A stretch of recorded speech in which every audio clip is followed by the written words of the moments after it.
Governo federal anuncia mais de 250 bilhões de reais em financiamento para estimular a produção agropecuária do país. Ministro de Minas e Energia faz pronunciamento em rede nacional e pede que brasileiros economizem energia para evitar apagão. Brasil avança em campanha de vacinação contra a Covid e beira a marca de 98 milhões de doses aplicadas até agora. Em 20º dia de operação, o suspeito de matar uma família, Lázaro Barbosa, morre após ser preso em Goiás. Conselho de Ética da Câmara Municipal do Rio de Janeiro aprova a cassação do vereador Dr. Jairinho. Mais corpos são encontrados nos escombros de prédio que desabou na Flórida. As buscas por sobreviventes continuam. Vida voltando ao normal. Itália retira a obrigatoriedade do uso de máscaras em ambientes abertos. Comitê Olímpico revela que delegações dos Jogos de Tóquio devem ser isoladas imediatamente caso desembarquem no Japão. Agora no Jornal das 22.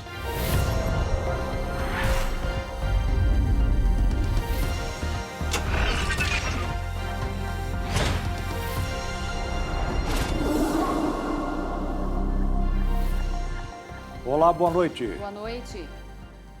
O ministro de Minas e Energia, Bento Albuquerque, fez hoje um pronunciamento em cadeia de rádio e televisão. O chefe da pasta pediu para que cidadãos e empresários para economizar energia durante este período de seca que o país enfrenta. De acordo com Bento Albuquerque, o Brasil enfrenta a maior seca em 91 anos. E, por isso, a importância de economizar no momento. Albuquerque lembrou do avanço do sistema elétrico do país nos últimos anos. Senhoras e senhores, boa noite. O Brasil enfrenta uma das piores secas de sua história. A escassez de água que atinge nossas hidrelétricas, em especial do Sudeste e Centro-Oeste, é a maior dos últimos 91 anos. Esse quadro provocou a natural preocupação de muitos brasileiros com a possibilidade de racionamento de energia, como aconteceu em 2001. Precisamos deixar claro que o sistema elétrico brasileiro evoluiu muito nos últimos anos. Conseguimos avanços históricos, interligando o sistema em escala nacional e duplicando as linhas de transmissão. Ao mesmo tempo, reduzimos nossa dependência das usinas hidrelétricas de 85% para 61%, com a expansão das usinas de fontes limpas e renováveis, como eólica, solar e biomassa, além de termoelétricas a gás natural e nucleares. Hoje temos um setor elétrico robusto, que nos traz garantia do fornecimento de energia elétrica aos brasileiros. Para enfrentar a situação, o governo vem atuando em várias frentes desde o ano passado. Além de monitorar o setor elétrico 24 horas por dia, montamos uma estrutura de governança para coordenar, com rapidez e segurança, as ações dos vários órgãos envolvidos no enfrentamento do atual cenário de escassez hidroenergética. O ministro falou também da medida provisória enviada ao Congresso para enfrentar esse período seco e evitar um apagão energético no país. Bento Albuquerque pediu o apoio da população para economizar energia e evitar sobrecarga no sistema. Estamos trabalhando também em sintonia e permanente diálogo com entidades da sociedade civil organizada, com os estados e com instituições dos três poderes, para identificar as linhas de ação que melhor atendam aos interesses do país. Foi por este motivo, igualmente, que encaminhamos ao Congresso Nacional uma medida provisória, cujo objetivo é fortalecer a governança do processo decisório, neste momento de crise hídrica. Em parceria com a indústria, estamos finalizando o desenho de um programa voluntário que incentiva as empresas a deslocarem o consumo dos horários de maior demanda de energia para os horários de menor demanda, sem afetar a sua produção e o crescimento econômico do país. Essas medidas são essenciais, mas para aumentar nossa segurança energética, é fundamental que, além dos setores do comércio, de serviços e da indústria, a sociedade brasileira, todo cidadão consumidor, participe desse esforço, evitando desperdícios no consumo de energia elétrica. E agora vamos falar sobre o Plano Safra. O Banco do Brasil vai disponibilizar 135 bilhões de reais para fomentar o agronegócio no país. O valor é 17% maior que o recurso oferecido na safra anterior. O presidente Jair Bolsonaro participou do lançamento do crédito rural ao lado da ministra da Agricultura, Tereza Cristina, e do ministro da Economia, Paulo Guedes. 135 bilhões de reais estão disponíveis para os produtores rurais do país inteiro em uma das 5.000 agências do Banco do Brasil. Apenas para pequenos e médios produtores são 34 bilhões. Os juros são reduzidos. Para a agricultura familiar, varia de 3% a 4,5%. Para o médio produtor, 5,5% ao ano. E para os produtores de grande porte, a taxa será de até 7,5% ao ano. No campo, tudo tem seu tempo. E agora é tempo de lançarmos o maior plano safra de todos os tempos. Vamos disponibilizar 135 bilhões para o agronegócio brasileiro. Mais que recursos, vamos levar inovação, crédito assistido e proximidade com nossos clientes em toda a cadeia de valor do agronegócio. O valor é 17% maior que o recurso do ano passado. No total, 251 bilhões de reais foram disponibilizados pelo governo federal para atender o Plano Safra 2021-2022. 13 bilhões foram destinados pelo Tesouro Nacional para a equalização de juros. A ministra da Agricultura, Tereza Cristina, destacou que o valor viabilizado pode oportunizar uma safra recorde no Brasil. Esse Plano Safra contemplou o pequeno produtor rural muito, e que o Banco do Brasil é o nosso maior parceiro no Pronaf, contemplou o médio produtor e contemplou o grande, mas principalmente os investimentos, que era o grande clamor de todos. Eu fiz um desafio no lançamento do Plano Safra, chegarmos a 300 milhões de toneladas esse ano, nessa próxima safra 21-22. Eu acho que com todos esses apoios, e se São Pedro nos ajudar, com certeza nós podemos ter esse desafio realizado. O ministro da Economia, Paulo Guedes, disse que o agronegócio tem apresentado ótimos resultados, ultrapassando inclusive a indústria da transformação. É a incontornável vocação brasileira para ser o celeiro do mundo. Eu acho que a pandemia, na verdade, demonstrou para o mundo a vocação brasileira. Pela primeira vez, o agronegócio passou a própria indústria de transformação. O Brasil tinha 25%, 24% de produção industrial brasileira e, ao longo dos anos, nós fomos sendo desindustrializados lentamente, o que é ruim para o país. Agora, o setor agro brasileiro desafiou a baixa qualidade das políticas econômicas e afirmou a sua vantagem comparativa no cenário mundial. O presidente da República, Jair Bolsonaro, também destacou a vocação do Brasil para o agronegócio. O agro não parou durante a pandemia, muito pelo contrário, produziu mais ainda. Isso, obviamente, pela abnegação, pela vontade e pela coragem do nosso homem do campo. E o campo, ao não parar, cada vez mais garantiu não só a nossa segurança alimentar, bem como a alimentação para mais de 1 bilhão de pessoas ao redor do mundo. O homem do campo, o agronegócio, a locomotiva da nossa economia. O Brasil está de parabéns. Venceremos sim.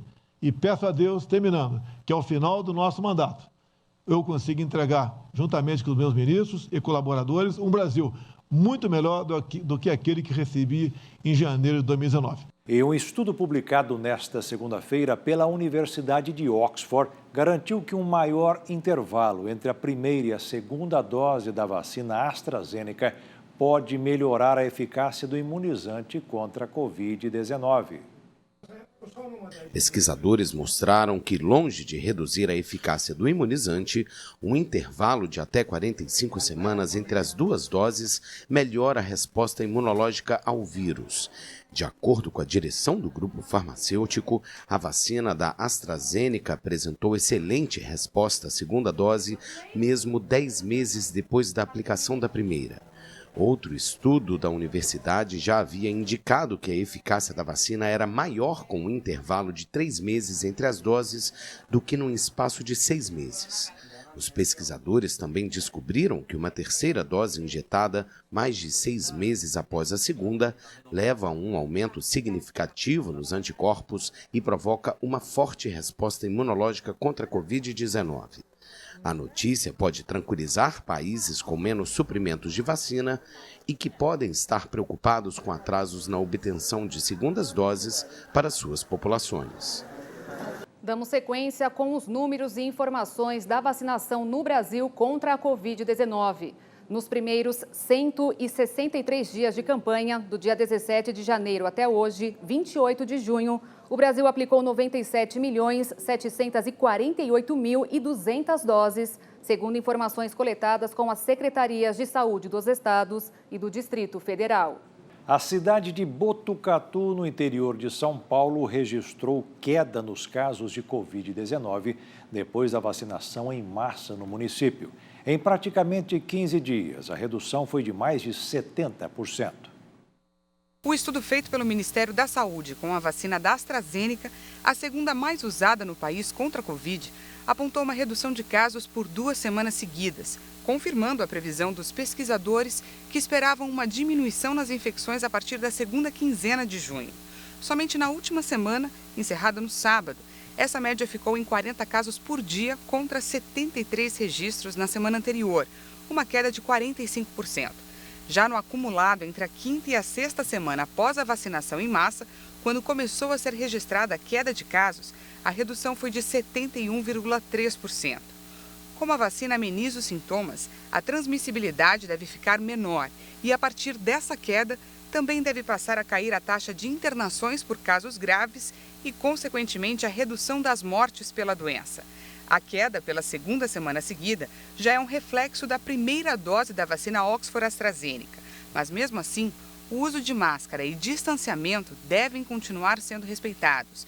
A segunda dose está prevista para agosto. Botucatu teve cerca de 80% da população vacinada. Isso equivale a quase toda a população adulta.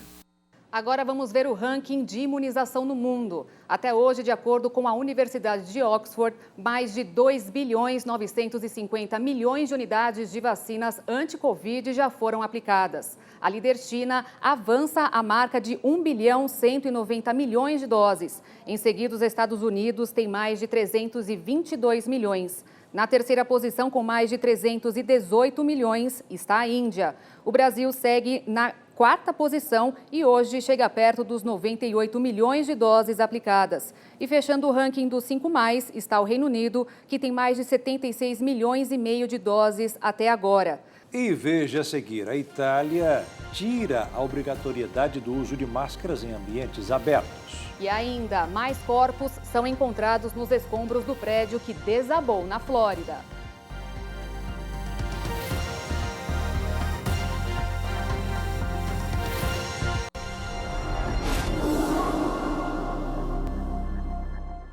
Estamos de volta e o Brasil registrou nas últimas 24 horas 618 mortes por Covid-19 e 27.804 novos casos no mesmo período, de acordo com informações do Ministério da Saúde. Já são mais de 181.315.000 pessoas contaminadas pelo coronavírus e quase 3.927.000 mortes por complicações da doença. Os Estados Unidos contabilizam mais de 33.638.000 casos e um total de 604.112 óbitos. A Índia passou dos 30.279.000 contaminações. O Brasil tem mais de 18.448.000 pessoas que testaram positivo e registra 514.092 que não resistiram. A França tem mais de 5.832.000 casos registrados da doença. E a Turquia passou dos 5.414.000 diagnósticos até o momento. E a Itália retirou hoje o uso obrigatório de máscaras em ambientes abertos. Um dos principais motivos para a liberação do uso são as frequentes quedas no número diário de casos, que desde março ficava na casa dos 20.000 e agora está em cerca de 700. Nas últimas semanas, a vacinação na Itália acelerou e hoje o país tem cerca de 30% da população completamente imunizada contra a Covid-19. O uso de máscaras era uma das últimas restrições do país para a população. No entanto, continua o uso em áreas fechadas. Mais 2 corpos foram encontrados nos escombros do prédio que desabou na Flórida. Com isso, o número de mortes até agora subiu para 11. As equipes ainda continuam buscando por corpos, mas a cada hora que passa, mais essa missão se torna difícil. As equipes de resgate parecem abatidas e exaustas depois de horas de trabalho em um calor sufocante, mas seguem procurando vítimas nos escombros do prédio que desabou em Surfside, na Flórida. Cerca de 150 pessoas ainda estão desaparecidas. Haverá uma profunda e completa investigação do que levou a este evento trágico. Vamos fundo no que aconteceu aqui. Agora nossa prioridade é buscar, resgatar e encontrar as pessoas. Apoiados por reforços de todo o estado da Flórida, os 300 bombeiros do condado de Miami-Dade foram mobilizados assim que os 55 apartamentos no complexo Champlain Towers desabaram na manhã de quinta-feira. Familiares das vítimas criticam a lentidão dos trabalhos, mas as operações são difíceis no emaranhado de ferro e concreto. Os socorristas contam com a ajuda de cães farejadores, apoiados por tecnologia de imagem e som para localizar bolsões de ar, mas a esperança de encontrar vítimas vivas diminui a cada dia. Um grande incêndio ocorreu hoje no centro de Londres. O incidente prejudicou os serviços de trem e metrô da capital inglesa e mobilizou um grande número de bombeiros. Cerca de 100 bombeiros foram mobilizados para controlar a situação. A polícia precisou fechar ruas, mas tranquilizou a população, afirmando que o fogo não teve origem terrorista. 3 estabelecimentos comerciais localizados sob os trilhos da estação pegaram fogo, assim como 3 carros estacionados perto e uma cabine telefônica. A Polícia de Transportes informou que a estação foi evacuada e os trens não estão parando nela. As autoridades pediram que os londrinos evitem a região. As causas do incidente ainda não foram determinadas. A erupção de um vulcão na Costa Rica gerou uma grande lacuna de fumaça. O vulcão, que está localizado em uma província a noroeste do país. O vulcão Rincón de la Vieja, na Costa Rica, entrou em erupção nesta segunda-feira e provocou uma coluna de fumaça com mais de 2.000 metros de altura sobre a cratera. O ocorrido durou aproximadamente 3 minutos. O vulcão fica no Parque Nacional Rincón de la Vieja, a cerca de 200 quilômetros da capital San José, no noroeste do país. Segundo o Observatório Vulcanológico e Sismológico da Costa Rica, trata-se de uma erupção conhecida como freática, que ocorre quando há interação entre água e magma. A Comissão Nacional de Emergência assegurou, através das redes sociais, que foi enviada ao local uma equipe para avaliar a situação. A Costa Rica é um país com mais de 120 focos vulcânicos. No entanto, a maioria deles está extinto. Apenas 5 estão ativos, entre eles o Rincón de la Vieja. E veja a seguir, avança o processo de cassação do vereador Doutor Jairinho no Rio de Janeiro. E ainda, suspeito de matar uma família, Lázaro Barbosa morre durante operação em Goiás.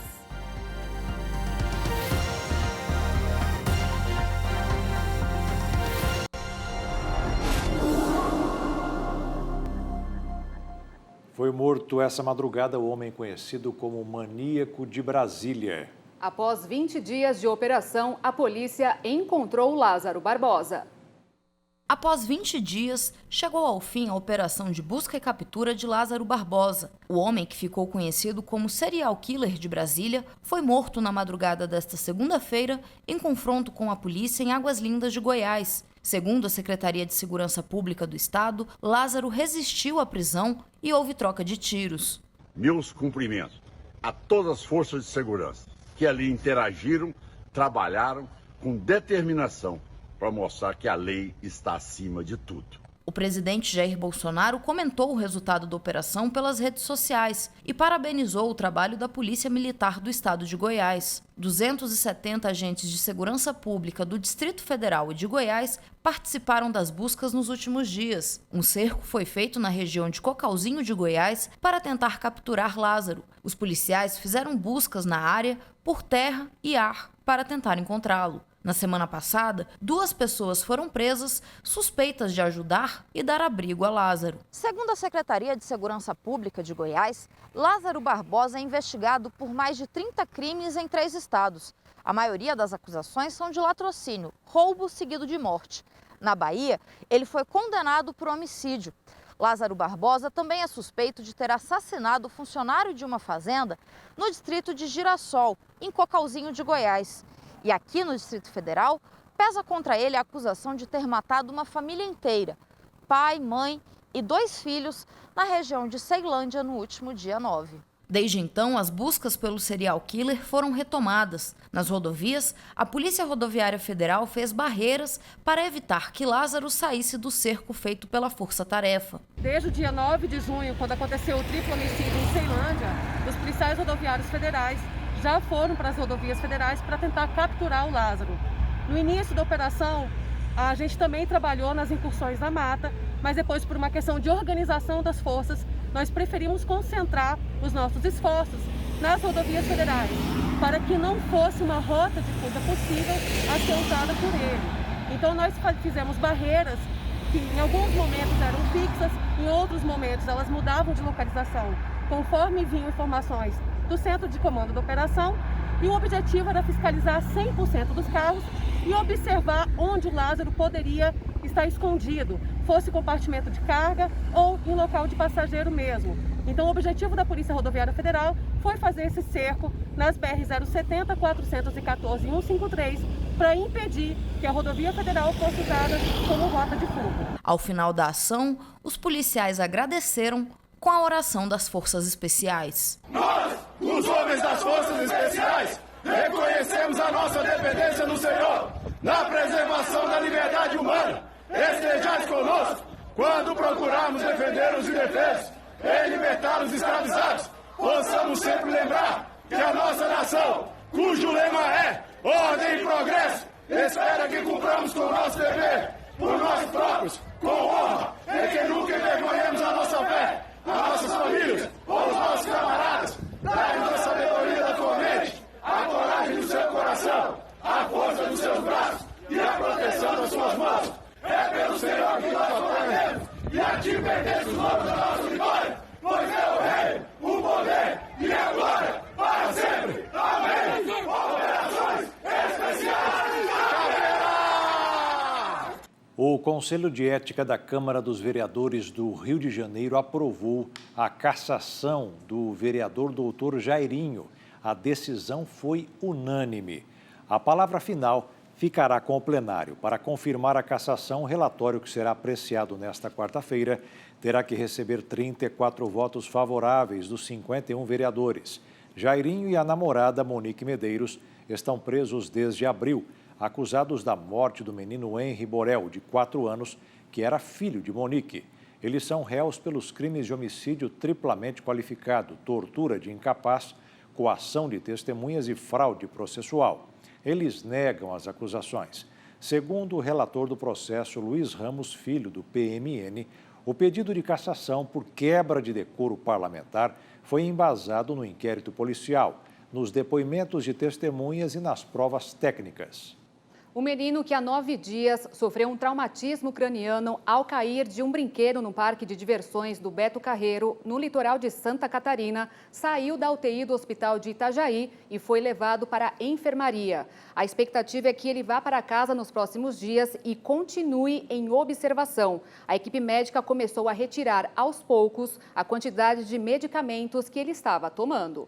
A Caixa Econômica Federal pagou hoje a 3ª parcela do auxílio emergencial para quem faz parte do Bolsa Família e tem o número de identificação social UNIS com final 8. A próxima parcela para este grupo será paga no dia 28 de julho. E no mercado financeiro desta segunda-feira, o dólar fechou em queda, com os investidores digerindo a proposta da segunda etapa da reforma tributária do governo e de olho nos novos desdobramentos na CPI da Covid. Veja agora como ficou. A moeda norte-americana recuou 0,20% e encerrou o dia cotada a R$ 4,927 na venda. E veja daqui a pouco os resultados de hoje pela Copa América. E veja também, delegações dos Jogos de Tóquio devem ser isoladas ao desembarcar no Japão, diz Comitê Olímpico.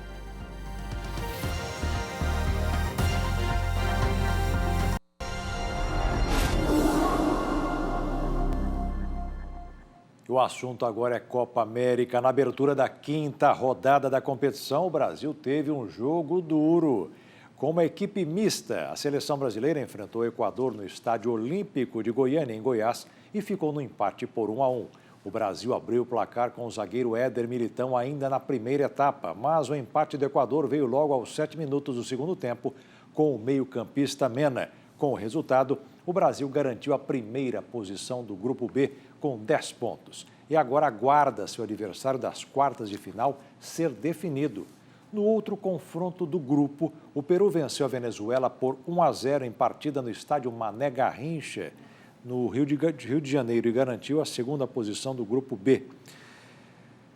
Aliás, o Mané Garrincha não é no Rio de Janeiro, uma correção aqui. O Mané Garrincha fica em Brasília, tá? E garantiu a segunda posição do Grupo B. Me escreveram errado aqui o nome do estádio.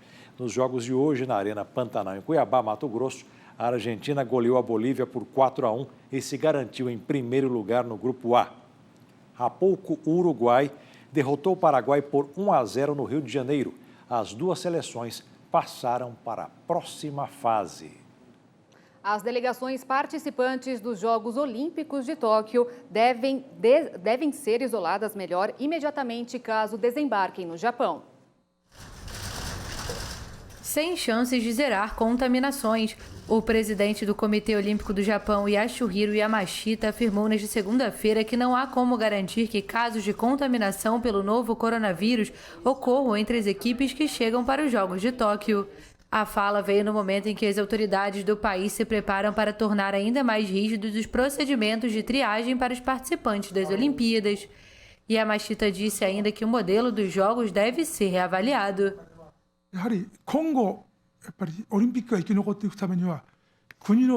No futuro, para as Olimpíadas sobreviverem, acredito que devemos mudar o modelo de um evento extravagante e caro. Isso é algo que precisa mudar daqui em diante. Espero que os Jogos de Tóquio se tornem um ponto de virada. Na sexta-feira, autoridades japonesas informaram que 2 de 9 membros da delegação de Uganda testaram positivo para a Covid-19 depois que chegaram ao país. Os torcedores do exterior foram vetados do evento. O Japão registrou 14.600 mortes por Covid-19 desde o início da pandemia. Quase 90% da população japonesa recebeu as 2 doses da vacina, após uma lenta campanha de imunização. E agora na ilha de Chipre, localizada no mar Mediterrâneo, essa é para quem gosta dos gatos, viu, Beatriz? Verdade. Voluntários pedem ajuda para controlar a superpopulação de gatunos. Isso porque, Jaqueto, a estimativa é que o número de gatos, desses animais, possa se igualar à quantidade de humanos residentes da ilha. Ao que tudo indica, a relação entre humanos e felinos atravessa centenas de anos.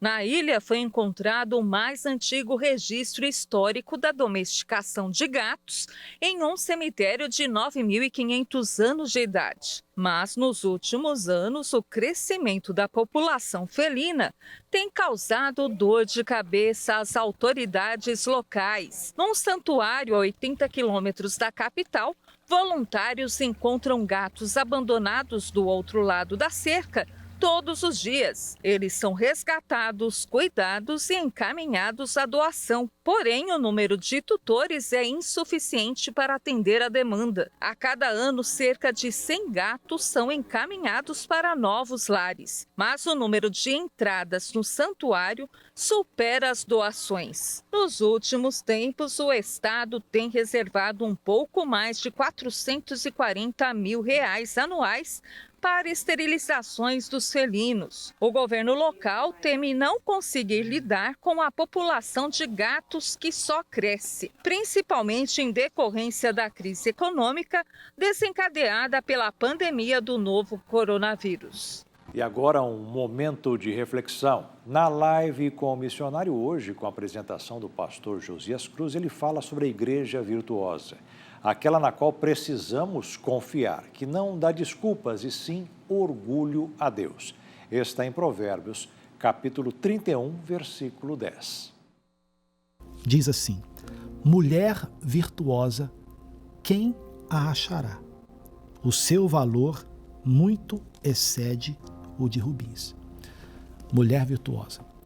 Deus não está tratando aqui da pessoa do sexo feminino, porque senão colocaríamos a responsabilidade na mulher, ou toda a responsabilidade na mulher, e os homens ficariam aí de braços cruzados. Não, não é isso não.